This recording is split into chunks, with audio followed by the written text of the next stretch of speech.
Okay, it's your girl, Laura Cowan, and I'm back. I'm back with another episode of Getting in Good Trouble, featuring Laura Cowan, which we air every Thursday at 7 p.m. So thank you for tuning in. And don't forget, people, to like, share, and subscribe to our channel, please. Also, in the description below, check out the links to our documentary B, A Raised Fist Mistake, Volume 1, dedicated to our fallen hero, Silver B. Richards. So check it out. It's coming to a theater near you soon.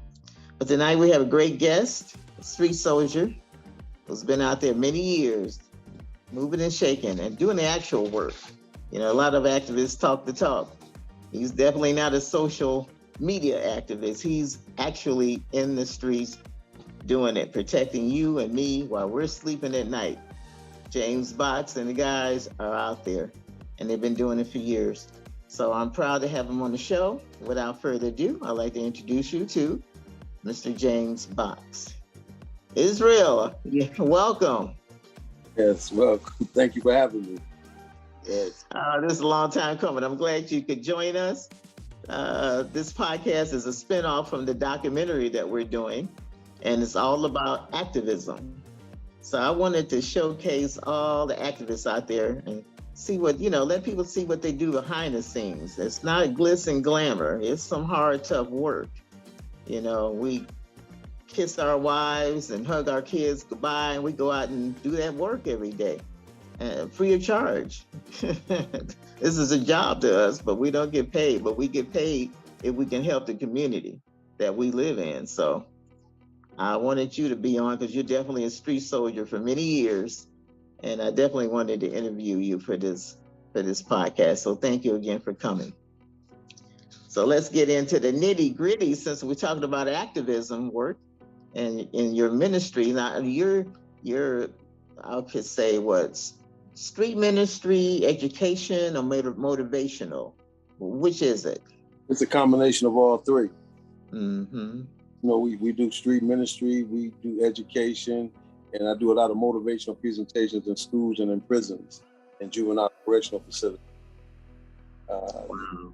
Ministry part, we do prophetic evangelism in the hard to serve area of our city, and the educational piece, as I said, we do schools and talk to the youth as well. Mm-hmm. Yeah, I see. You get good feedback, with the community, especially the youth, or do they bunk you, or they try to work with you? To be honest, since I've been back in Cleveland, the reception has been very welcoming from all aspects of the community. The young people, when they see me, just like I went to a store yesterday, and some people saw me and they was telling me about, actually today, Angie's on 79th. The lady was telling me her grandson just was murdered on the west side. So immediately they start filling me in with the details because they want some answers, and sometimes we're able to get answers, sometimes we're not. It's hard to be a street activist and a detective at the same time because you got to focus your energy in one area more predominantly than the other. Because I have to lead the detective work up to the police. My goal in the is when I'm out there, especially when I'm dealing with juvenile homicides, is to stop the retaliation that comes behind it, so nobody else innocent gets killed. Because a lot of times parents don't know what their children are out here doing.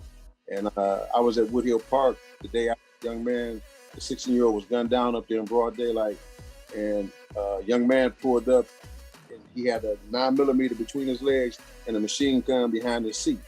So our children are armed with the latest state-of-the-art weaponry.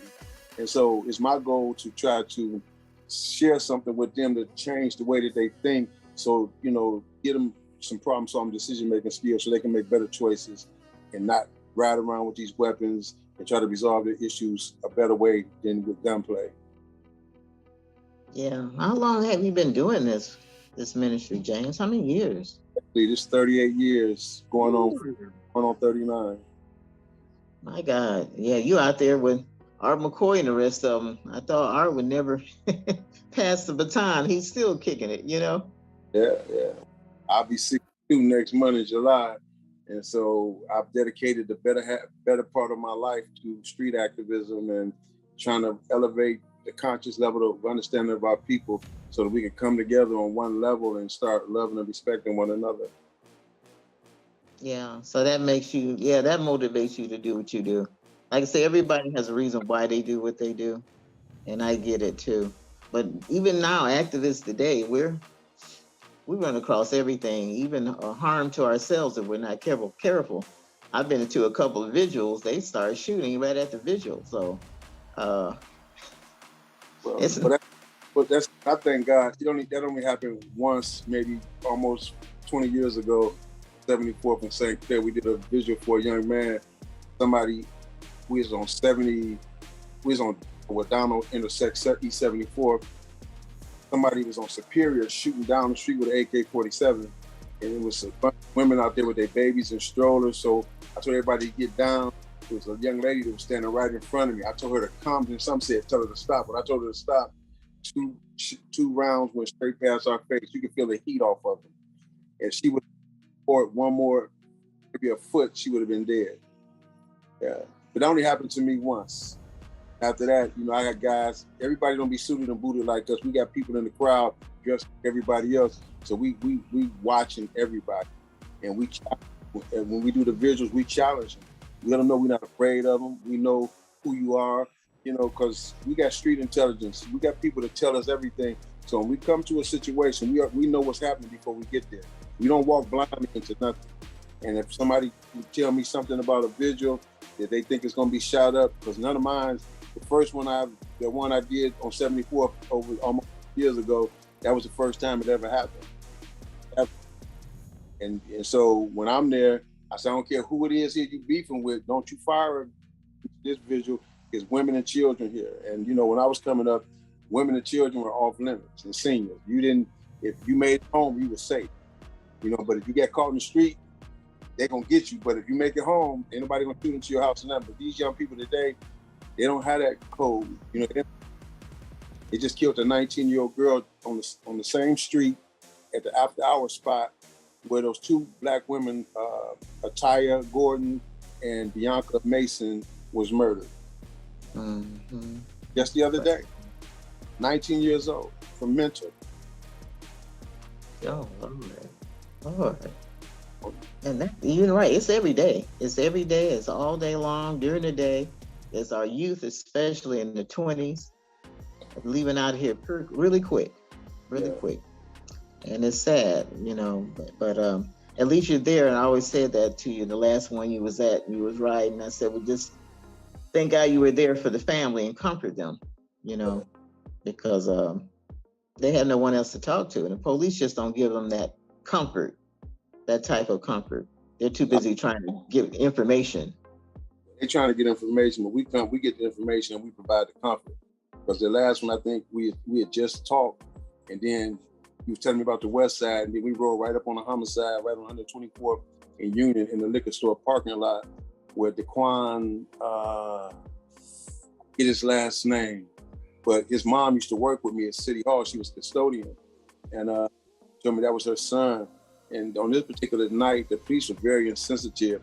They took the corner guy there, they pulled the blanket off of him, and you could clearly see him shot up. And I said, man, could y'all put the blanket down? His mom is standing right here looking. So they lowered it down. I said, man, we could still see him. I mean, they were so insensitive, but then they came over and apologized afterwards. So, I told them that y'all not professional, period. No. I think they've been doing the work for so long, they get so desensitized. They don't have feelings anymore. And it's sad because you have to, but it's this type of work. It just numbs you. Like, it's nothing to them anymore. Maybe it used to be shocking, but now it's like, just another body. I think these were two rookies because they didn't know what they was doing. They didn't know how to the senior officers, they already know you start from the ground up and you need a sheet dangling on the ground, not up above where you got a gap and you can see the body on the bottom. And it was just, I just felt sad for the mother and his siblings that was there. It was sad. Yeah, very sad. So all you activists out there, speaking of activists, who's your Name me 3 activists you look up to. Arlell Jones for the city of Cleveland, because he was a social activist and he worked with Mayor Stokes back in the day to quell violence after Dr. Martin Luther King got murdered.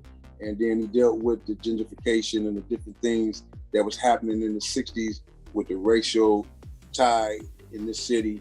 And so they represented elevation and education of African Americans in terms of who they are and where they came from, and from a cultural perspective. Then Stephen Biko, who fought against apartheid in South Africa. That's really my main man right there. I love Stephen Biko. He's the father of Black conscience in South Africa.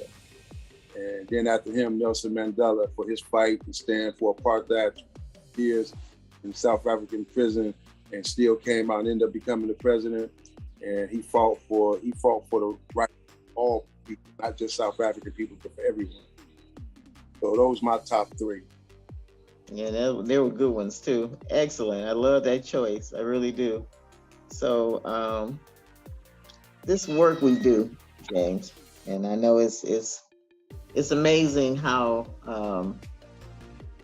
I've noticed it personally, that we all doing the same work for the common cause, but sometimes a lot of us or groups don't get along with one another. Why do you think that is? One of the primary reasons that they don't get along, because they got the wrong concept of this work. They think this work is something that's going to pay them. The reason I do this is ministry. This is my divine call. So that's why I do it so effectively, because God called me. I'm walking in my calling. It's just by virtue of what God do would grace me with a man such as Jim Brown, who recognized my talent and my value, took me to California, indoctrinated me with his philosophy and his program, and then paid to do it. So because he was paying me, they thought it was money in the work. It was money in the work I was doing as a job, but it was not money in the work I was doing as an activist. Because whether paid or not, I was going to do the work. Nobody could stop me, because this is my God-given call, and I know it. So even right now today, with him passing, I still have to continue to do the work. You know what I'm saying? He used to always say to us, when I die, what y'all gonna do? You know what I'm saying? He said, is y'all gonna people pimp y'all, or y'all gonna keep doing the work? And I said, we'll keep doing the work. Because a lot of times, because of the information I have, or the knowledge, and especially the wisdom I have as it relates to being able to apply the knowledge properly, a lot of people want that information I have, or the wisdom I have, and they're willing to pay for it, but it's not for sale, because it's for free for the population that we got. I refuse to be pimped by anybody. And a lot of these activists, and I don't mean no disrespect to any of them, because I love a lot of them. Art McCoy is my favorite. That's my brother. I love him to life. But a lot of them are program pimps, pencil pushing pimps. You get what I'm saying? Proposal pimps. Doing the work and then writing proposals to try to get doing the work. I mean, you need to have a specific program. You need to have a plan. Why write a proposal and you don't really plan, just to say, well, I'm going to be out here in the street stopping violence? How you going to stop it? What's your methodology? Do you have a program methodology in terms of how you're going to address violence? How you going to address young people? Do you even know how to effectively communicate with them and reach them? Do you know how to advocate for them? Do you know how to go into the community and recruit them? You got to have a plan. We got that. That's what makes me so effective. In my group, we have a plan. See, we recognize that the socioeconomic problems of the Great Plague time, they cannot be separated from the decline of our civilization. And unless they are solved, we'll face even more difficult times with the cost of social welfare programs, law enforcement, incarceration, treatment escalating to billions of dollars. You would think the most important consideration would be the saving of lives, but it's not.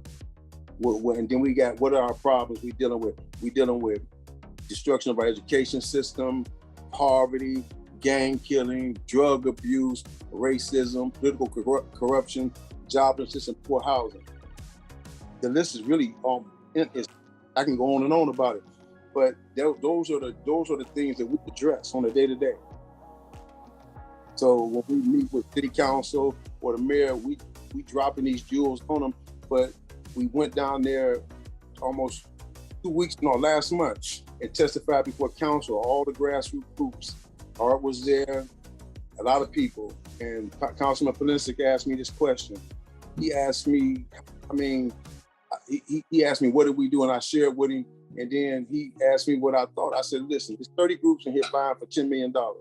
I said, let me tell you something. We short 270 people. He said, what do you mean? I said, in order to be effective and eradicate violence in the city as we know it right now, we need 200 people on the east side and 200 on the west side. They're properly trained. There's one thing for certain and two things for sure. Young people respect uniformity, their numbers, and they respect information. And if you're properly trained and you go into those communities and address them the right way, you can save them, because 90% of them are salvageable. 90% of them are salvageable. But we got too many people that are cowards in our generation, you know, just say that they got street credibility, but they're afraid to challenge a young person with a gun. You know, and a lot of kids look up cats that are former gang members and drug dealers that are older, but see them going left like you was when you was young, so why you can't steer them that way? They trying to be like how you were. They saw how you come up. You see, we all have a responsibility, a role and a responsibility to play to reach the lost at any cost. That's why, you know, we spend a lot of time out here late at night dealing with the young people, challenging them, going into these communities where they doing all kind of crazy stuff. We try to get there before the police get there. And then police leave, we go in right after the police leave and try to talk to them. So, you know, we really understand our role, but a lot of activists, some of them chase ambulances. We don't chase ambulances. Excuse me, we stay away from the media. The only time you'll see me on TV if it got something to do with a child. And when that 7-year-old girl got shot, took me to there. And I jumped up and I got right there and I got to the bottom of it. I went to the hospital and they told me there was a life-ending wound, that she was gonna die. Get her family there, we brought her father there. I got the rest of the people together, Pastor Gates and some other people there. And I said, they gave us their report, now we're gonna get them God's report. Within 4 hours, she started having brain activity where there was no brain activity. They said brain dead. He was shot in the side of her head. Okay, so, and before I left, they was calling neurology down. This is the first day, the first night. They did the whole day. Neurology came down because they said he was doing something that somebody who was brain dead shouldn't be. So they went and did a CAT. And now they said, oh, we can save her now. But God had already stepped in. Y'all already gave up. So we incorporated prayer and God moved. Because I had all the intercessors praying. I had everybody on Facebook that know me praying. And they was praying around. I had people praying around the clock as well as myself. And the next day, she just started improving. Before I finally left the hospital, she was kicking and trying to talk. Now, you tell me that's God. That wasn't the doctors. That was God. Nothing but. Yeah. So that's what you'll see me, because when it comes to a child, I got 17 grandchildren.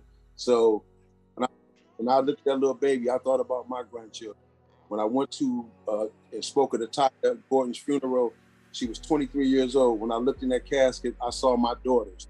When I looked at her face, so it just really incensed me in such a way to make me know that I have to step my game up to another level to try to stop this madness. Because people don't know, them women on East 76 in St. Clair were gunned down because they rejected the advances of some guys inside of a vehicle that was trying to talk to them.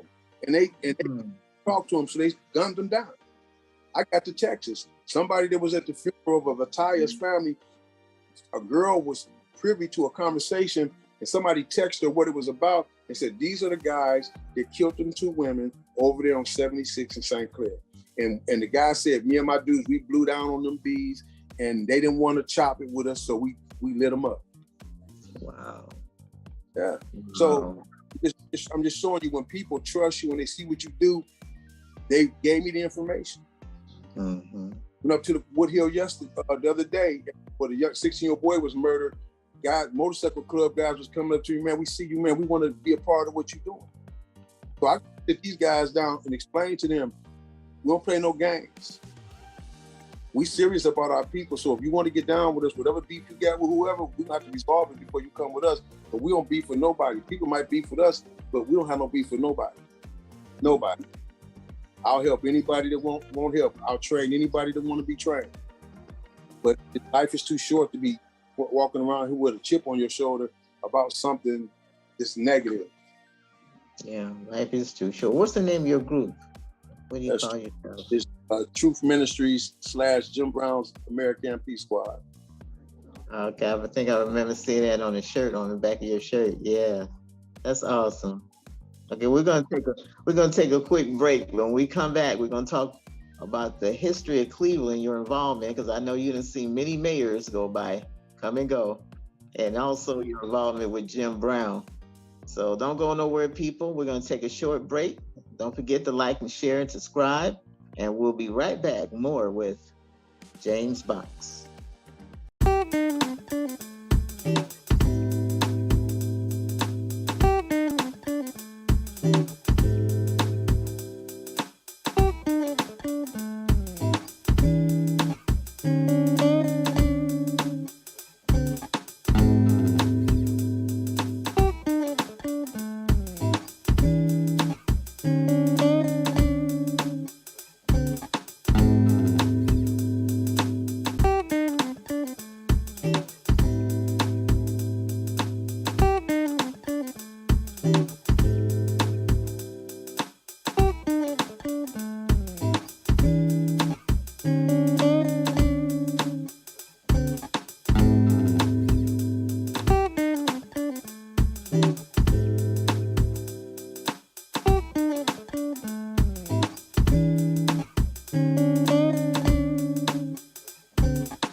Okay, welcome back.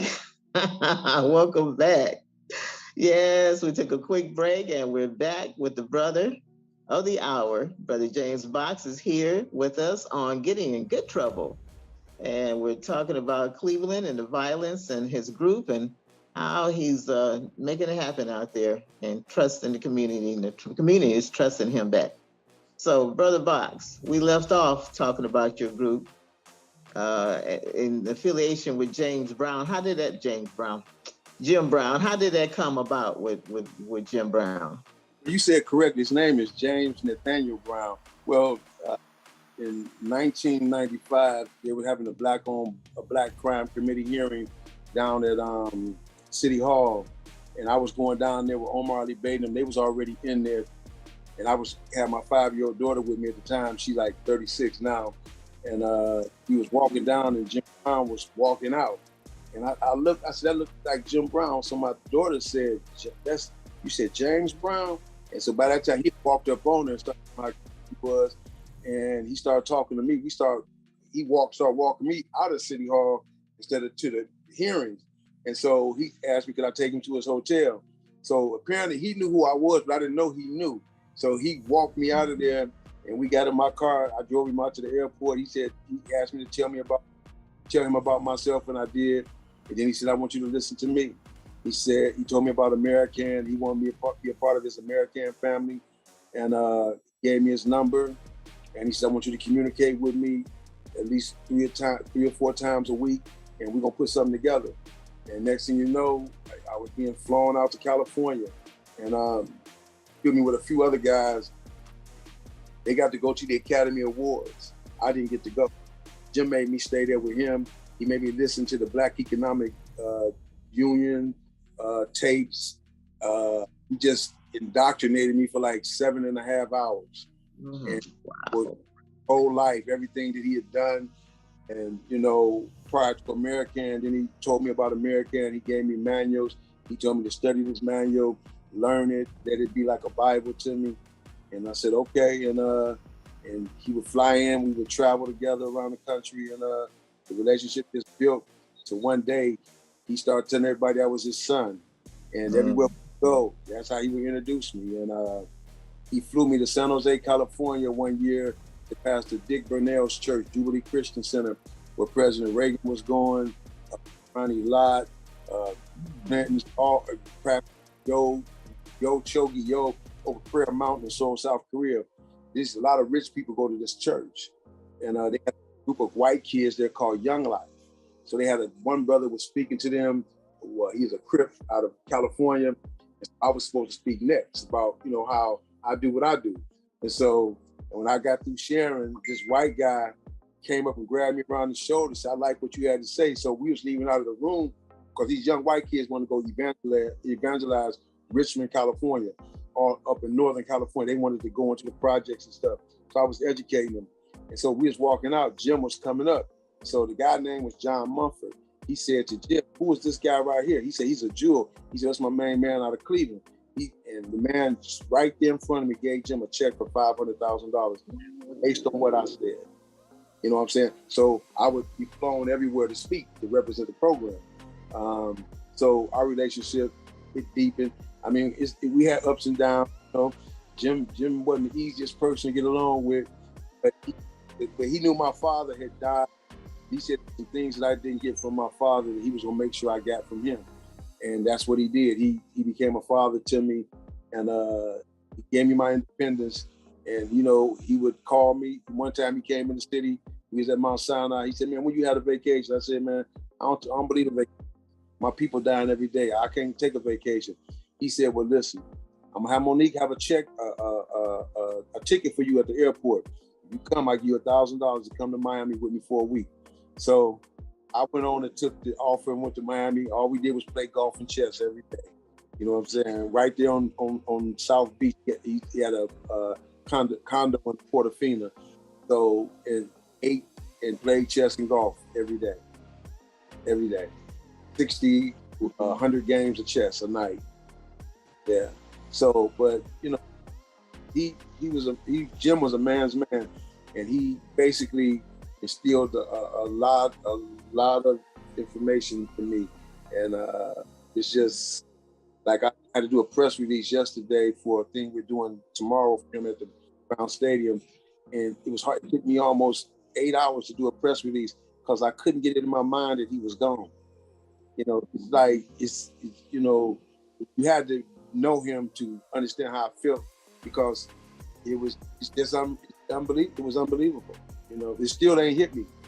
Yeah, of course. Wow. That was a brotherhood right there, for real. Yeah. You guys go way back. You know, a lot of work in behind the scenes. People come in this city and go in the most gang-infested neighborhoods nobody knew nothing about. We came here with no fanfare, no TV cameras, no nothing. We're down on 30th in that store on East 30th, 28th, across from the projects, in that store, the Arab store in the back room with all the top leaders down on 30th. Years ago, with all the GDs up in the Kinsman area, years ago. Jim was in the mix of everything here. Everything. He was a big activist. Incredible. Incredible. Well, we sure truly miss him and his work, for sure. But he was grooming you for a reason. He knew this time would come. And he had to have somebody to pass the baton too. But I just found that out recently from the guys in California. They said Jim wanted you on the board. It was 3 wanted on the board, and it's something else I'll tell you in private, because until this litigation and stuff go through, it's some other stuff. It's good stuff, but I can't say it. That surely is activism. What is activism, James? To you, what does activism really mean? It's about getting active. The first word is act. You got, to me, activism is getting out here making a change. It's like revolution. You know what I'm saying? You got to get out here and get involved. I believe my life makes a difference. And I believe that what I know in my life experience can impact somebody else's life. If a lot of us, activism is not a militant word to say because I'm an activist, I'm militant. It's just the people have militant ideals that are activists. Everybody can be an activist. You got breast cancer activists. They're not militant. They're just activists in terms of raising awareness about breast cancer. Right. Me, I'm an activist raising awareness to stop violence and raise awareness about how violence starts. Right. And one of the issues that a lot of activists need to understand is the reason we have the issues that we have among our young people is because of the spirit of rejection, which brings fragmentation in families. And it's physical, sexual, psychological, verbal abuse, and rejection, which produces rejection and neglect, which produces a spirit of hopelessness and despair, which is followed by suicide. And if you check the records right now, that suicide is the rate of suicide is high right now among African Americans, right in this city right here. Yeah. Yeah. I mean, it's running off neck and neck with homicides because a lot of people have been killing themselves. Me and Pastor Gates did a vigil for a young man that pulled a gun out and killed himself in broad daylight right in front of a store on 116th and Kinsley. Yeah. So, yeah. Too much. It really is too much. So you've seen a lot in your time being with your group. I know we went back many mayors. Were you there with the Mike White movement and Jane Campbell? Me and Mike White got into it, and then he hired me because I came to Second New Hope, and I was patrolling all the southeast side of Cleveland on Buckeye, and I was dealing with the gang members and drug dealers over there, and they was always complaining about they was always getting arrested and stuff. I said, well, this particular thing, it's gonna be a town hall meeting, the mayor gonna be there. Y'all need. So I came down Buckeye, I ain't see nobody. I said, ooh, they all at the church. So I pulled in the back of the glass store across from Wendy's on Buckeye, and they were all back there gambling.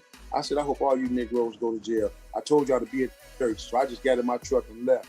When I got to the church, I got out my truck, and by the time I got to the door, they was filing in behind me. So it was about 30 of them came in there, and Bob Render thought we was coming in there to break up the mayor's town hall. So the mayor said to us, you young men that just came in, y'all can stand there because I'm gonna hear from these residents that was here before you guys. So I told everybody we gonna stand there. So we just stood there. And Bob Render got up and said, Boxy, y'all being disrespectful, nobody can see. So I told everybody to sit on the floor. So everything I did, the media jumped on it. They filmed it. So the mayor White was slick. He said, he made a statement. I got up and walked because a lady was saying something happened around her house. I said, I patrol that area. So I walked up and the group walked up with me. So Mayor White said he's gonna give all of them jobs by Friday. I knew that was unrealistic. So what I said, we didn't come here for that because half these guys ain't ready for a job.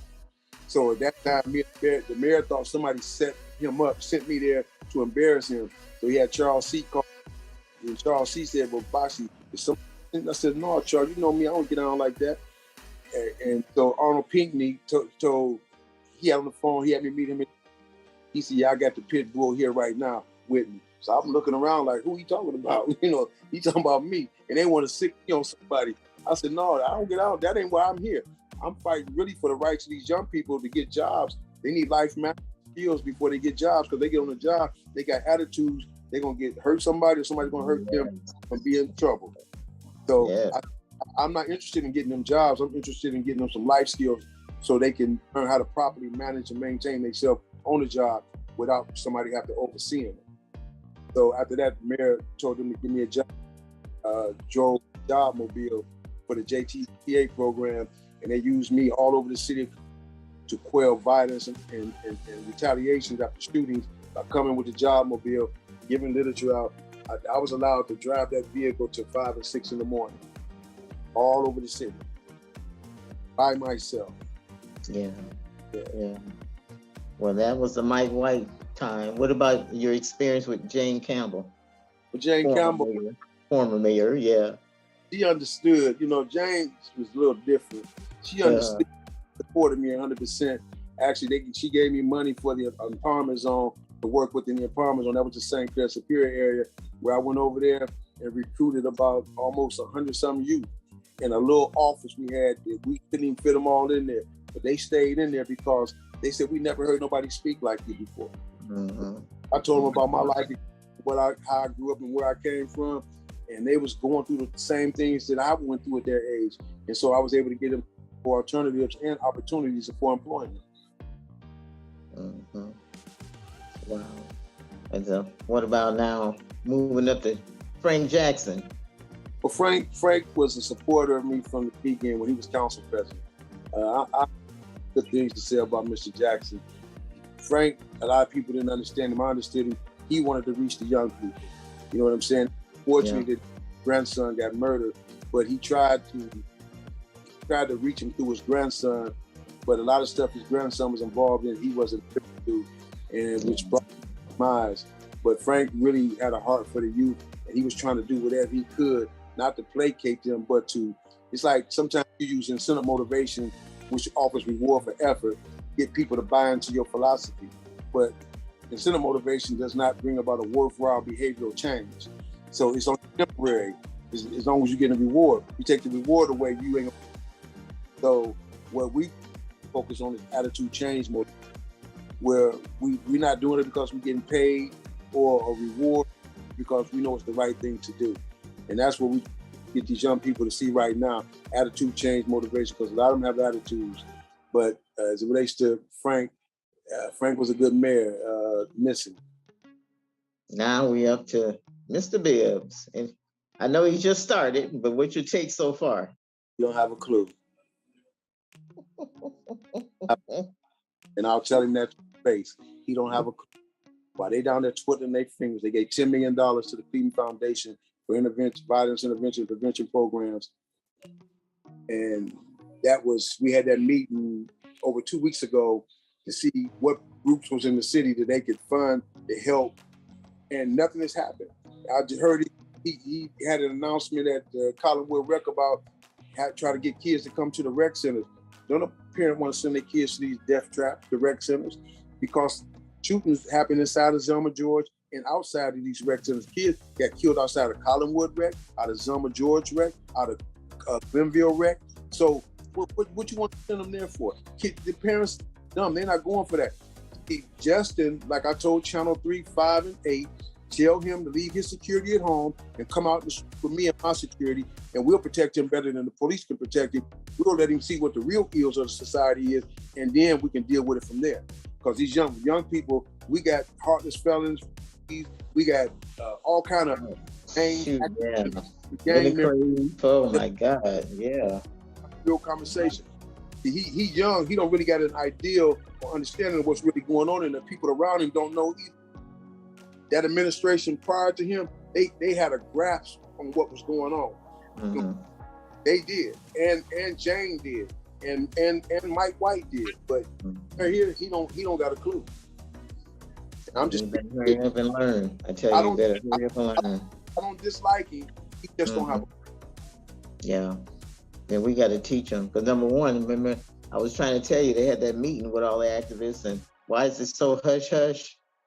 I knew you was going to find out where it was going to be. You know, like he didn't want you to be there. You know what I mean? Yeah, that you talking about the one out of Collinwood Rec. When we got there, it was over with, but that's what he want, his summer plan. But it ain't even summer yet. We about 82 homicides now? Mm-hmm. I know a couple ago it was 77. I think we up to about 80 something now, because it was somebody got killed on Woodland yesterday. Had a broad daylight shoot on Woodland across from the project. Innocent people got shot. One person died. Then we got on 123rd and St. Clair. The young lady, she died. So that was 2. We've been averaging 2 to 4 homicides a day. Yeah. The bodies ain't found yet. And people that listen, they're dead. I'm telling you. They're looking for Roger McQueen. I know. Well, we a skeletal remains, because and I have a conversation with her sister, and they've come to the conclusion, basically, the hope is high. She's still out there somewhere, but from all the sources that we talk to, yeah. Well, it's not a Georgina De Jesus, Amanda Bear. No, by far. We're going to take a quick break, my brother. Third break here, and we're going to come back and wrap it up with more your street ministry with Brother James Box in the house on Getting in Good Trouble. Don't go nowhere, people. We'll be right back. You want to output your film in stereo? Go ahead, man. I'm not going to stop you, but you should at least first learn the potential of using Dolby Atmos in your films. In my new course, The Complete Filmmaker's Guide to Getting Started in Dolby Atmos, we'll teach you how to set up the complete Dolby Atmos environment for producing your films. So adding immersive audio like helicopters flying above, your interiors coming alive with crowds, dogs, and birds, and sounds that literally come from everywhere. It helps you present your content in the most professional means possible. It's available on most learning platforms and on my own website. Get the links below, and we'll see you there.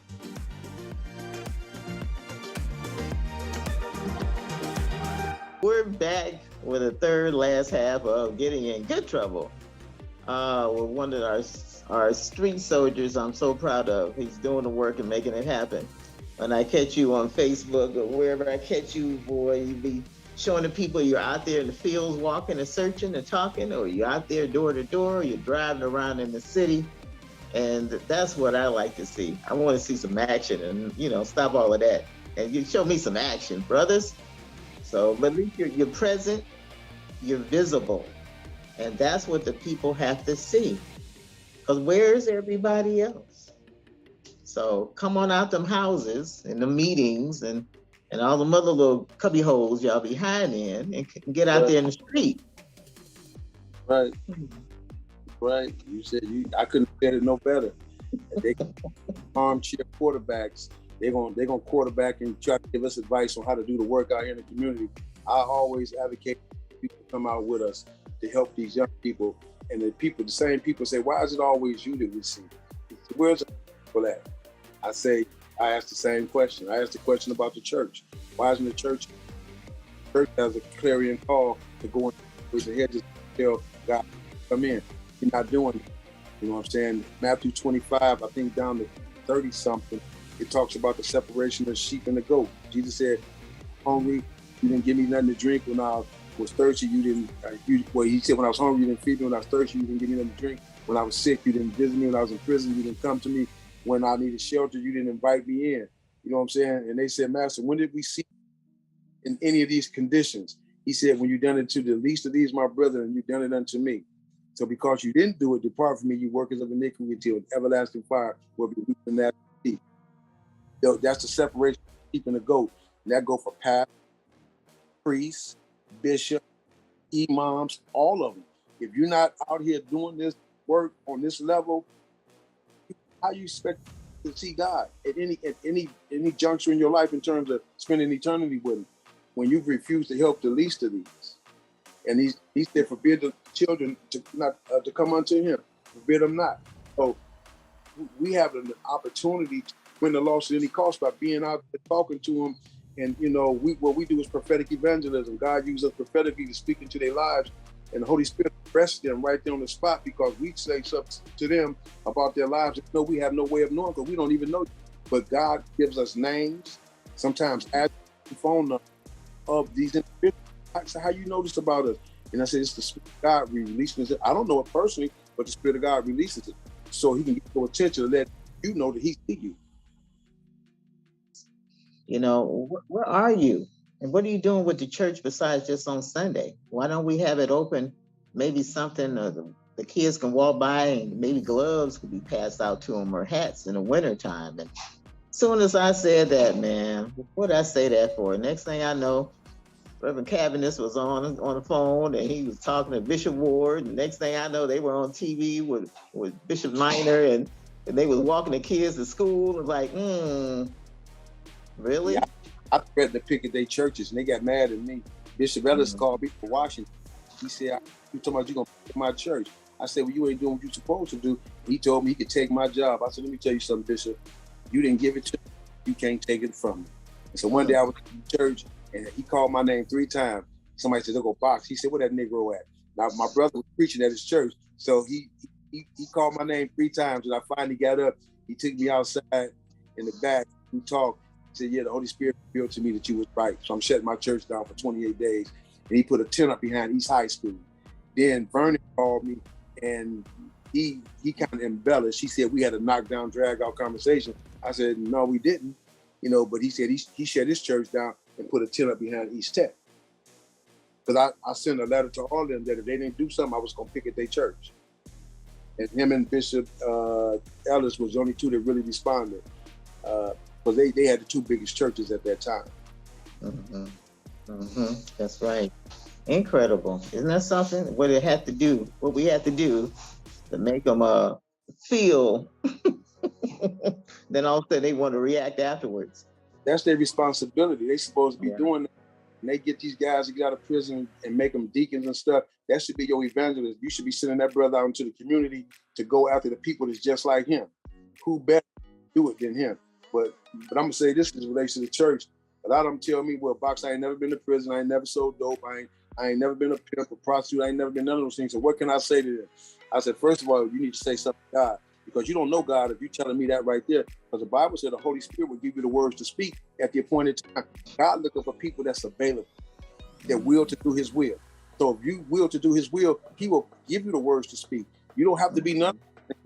Paul said he became all things unto all men that he might win some. So if Paul was able to do it, we can do it too. It's just, ain't got nothing to do with no hermeneutics, no Greek, no Hebrew, none of that. It's plain and simple word. These greater works than these, we would do greater works than what he did. And Paul said we become all things unto all men that we might win some. That's what motivates me, pushes me to keep doing what I do. Well, I'm glad you do what you do. And we here in Cleveland have seen some crazy, tremendous times, from Anthony Sowell, the 3 girls missing, Gina, Amanda, Michelle, Michael Madison, the copycat killer. I mean, I could go on, even down to 137 shots. Tamir Rice. So we have had our share. We really have. And every time I see you out there with all of it, that's why, I say kudos to you and the work that you do, because you haven't disappeared. You're still here and you're still doing it. Yeah, they won't let me. I tried to leave and stay gone, but I kept getting calls to come back. They needed me, so I came back. And, I want to say this one thing, because you mentioned Michael Madison. I was at West Side, and this preacher prophesied to me. He said, there's another serial killer. This was after Anthony Sowell. He said, but he's on the northeast side. He said, and the people are going to call you to go find your daughter. So this was on a Wednesday night. On a Saturday, I was at IHOP in Severance with my children, enjoying a breakfast. And I got a call from Elder Terry's mom. She said, is this James Fox? I said, yes. She said, I heard you find missing and exploited children. I said, I do. She said, well, my daughter, Sherelle Terry, is missing. I want to know if you could find her. As soon as she said that to me, Lord, the Holy Spirit told me she was dead. And I didn't say nothing to her. I said, but we'll find her, just like that. So I hung up. I called Rob. I said, Rob, Terry's mom called me. She wants to find her daughter, but the Holy Spirit told me she's dead. So we're not looking for a live woman. We're looking for a dead one. So we started 48 with everybody, but the Holy Spirit told us to go across 152nd to Shaw and Euclid. That's what we set up. I found out, told me it was 2 bodies laying in the middle of the street of Shaw and Hayden. So when they did the press conference, I told the detectives, y'all know anything about 2 bodies laying in the middle of Shaw and Hayden? He said, no. And I thought about that's East Cleveland. I need to ask East Cleveland. So when they again, they said, Box, I was in church. We searched the house behind the apartment building where Michael Madison was, a white house, and we was in the back. It was a bunch of plastic bags with fence in them. It was double wrapped on each end. So what we found out later, we was actually stepping on their bodies back there in that backyard. But we didn't even know it, because I went home that night. I probably I'm gonna go home. We were staying out till 6 o'clock searching that whole East Cleveland area. He came to my about 3 in the morning saying, the FBI down there, they want you. They said they need to talk to you. So I jumped up, put my clothes on and shot down, and they was gone. So I came back home, but I went to church the next morning, which was Sunday. A lady, one of the deaconess came in and said the police and the FBI and the media is in the parking lot of the church. So I got up and went out there, and Chief Spots, he was in the car with Mayor Horton, Barry Norton. He came and said, Box, can I talk to you? I said, yeah, what's up, Chief? He said, man, listen, everybody trying to figure out how you knew where those bodies was 2 days before they was found. I didn't rehearse this, Lord. It just came out of my mouth. The Bible said we see in part, we prophesy in part. And I did my part, now y'all do y'all part. Walk around. McGinty and the FBI walked up to me, and I said the same thing to them. I didn't know. You know what I'm saying? And then we later found out that those bodies by the back of that house, one was hanging in the basement. That was one of the girls, and Sherelle that was outside, I believe, he had them with like a bag, like 6, they was wrapped up in 6 plastic bags. He had their feet with the bags and over their head, and it was tied up back there. We didn't even know. but we went back there. So yeah. So, but what God revealed to me is what happened. And that guy said he wanted to be better than Anthony Sowell. This was his word, because my cousin was one of the women that he almost got. Oh, really? Yeah, he was drugging them and beating them in their head, killing them. Yeah. Mm-hmm. Yeah. One girl escaped from me, told us. And he didn't do it by himself. He taking the fall. He had guys with him. Because the girl said she was in the car and they kept saying to her, they kept saying to him, what about this? He said, no, we cool on this one. No, just like that. And she knew something was wrong. She said when she got up there, she smelled something and she asked him, what is that smell? He said, oh, he killed a raccoon. Who leaves the remains of a raccoon in the closet? Yeah. She said he gave her something and she said she started feeling nauseated and dizzy. She said she grabbed her purse, she fell down them steps, but she got away. Yeah, she shared that with us. Me and Rob. So, you know, we got millions of stories based on what we ran into over the years, especially in Cleveland, especially in East Cleveland. Yeah. Man, it's time to write a book. Yeah, I've been asked about that. Mm-hmm. So something soon will come forth. I'm just, just waiting on God. The title, The Box in the Street. Figure that one out. And the box right in the street, right on the street. Yeah, figure that out. We're gonna figure it out. You got a story to tell, my brother. Yeah. I'm glad I know you. I really am. I love you very much, James. Really do. Trust me, I know that. From you, trust me. People don't know you helped me when I went through a domestic violence situation. You know what I'm saying? Yeah. I talked in that, what you shared with me really, really helped me. Yeah. That's good. That's why we're there for each other. Don't worry. I'm your sister for life. Life. Absolutely.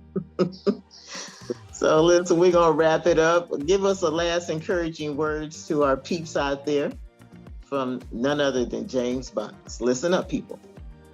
Success is not only for the elite, the well-educated, and the wealthy. Success is there for those who plan for it and take action to achieve it. That's it. Everybody needs to be successful on whatever level they can and reach the lost at any cost. Say something to a young brother or sister, encourage them, build them up. If you see them having a bad day, put them to the side. If you got influence them. Be an influencer in your community. Influence our young people to do the right thing. Put them guns down. Pick up a book, pick up a Bible, pick up some boxing gloves. Pick up something other than a weapon. Yes, thank you, Lord. Reach one, you teach one. That's and right. You have definitely taught many, not just one. Thank you, brother, so much for all that you do. And be safe out there. And know that this sister got your back. Always. No, trust me. I got you. So thank you, people, for joining Getting in Good Trouble with Laura Cowan, with our special guest. Brother James Box was in the house, and Lord knows we got to support this brother. When you see him, walk up to him and give him a hug, because the work he do is no joke, and that's real. We'll see you next week, 7 o'clock, same time, right here on Getting in Good Trouble. Take care, guys. Be blessed. See you then.